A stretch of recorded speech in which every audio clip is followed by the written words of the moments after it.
How does one convey messages quickly over long distances? Earlier, information to someone who was out of visual and hearing range was sent with the help of signals using smoke, jungle drums, etc. Now we can send messages to people across the world via email and with the help of internet. The North American Indians communicated with the smoke signals in the vast expanse of the prairie, and inhabitants of the African forest used jungle drums. But the range of sending messages was restricted for these methods. In the 19th century, electricity was used successfully to transfer messages, initially through Morse code, then via telephone, and today with the help of computers and internet via social media. How can one transmit messages with the smoke?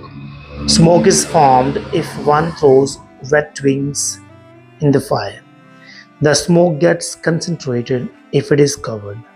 Smoke clouds start rising in the sky when this cover is removed. The longer the fire is kept covered, the bigger is the smoke cloud. The color of the smoke clouds can be changed by burning certain types of food. All these smoke signs, big and small, short and long, white and black, and their sequences had a meaning for the American Indians. But this method was only capable of conveying very limited pre-arranged messages. How does the jungle drum work? Jungle or messages drums work like any other language. If you know the code, that is the meaning of the drum beats, you can understand the message. The jungle drums were used mainly in Africa. People living in different villages communicated with one another with the help of drums.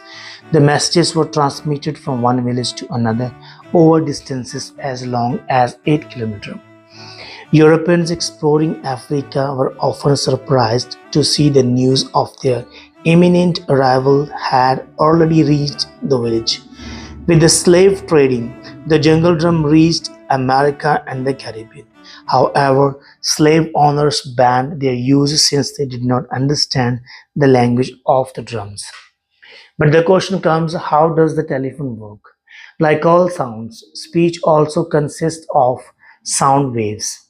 The mouthpiece of the telephone has a microphone which converts the spoken sounds into electrical current. The transmission of electrical current is done through wires. In the earpiece, the electric current is converted back to sound waves. Earlier, the wires were made of copper, but today telephonic conversations are transmitted through glass, fiber cables, or even via satellite connections. Telephone calls over long distances were earlier possible only through telephone operators. Since 1970, however, we can make overseas calls directly. The telephone was invented by Graham Bell, who applied for its patent in 1876. How are emails transmitted? We need access to the internet to send an email. We can get the access by paying money to an internet provider. In addition, one needs the email address of the receiver. The email starts its journey when send is pressed from the sender's email account. The email then goes to the service provider who sends from one node to another. Before it reaches its destination, it may happen that an email sent from Berlin goes to USA, then to India, and finally reaches your neighbor. Did you know that SOS stands for Save Our Souls or Save Our Ship? The emergency signal was radioed for the first time in 1909 by a ship near the Azores Islands. The election of a new pope is still announced with the smoke signals.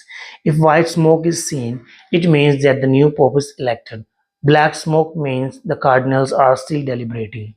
Email stands for electronic mail. The character at the rate has been included in the International Morse alphabet only in the year 2004. Thank you so much.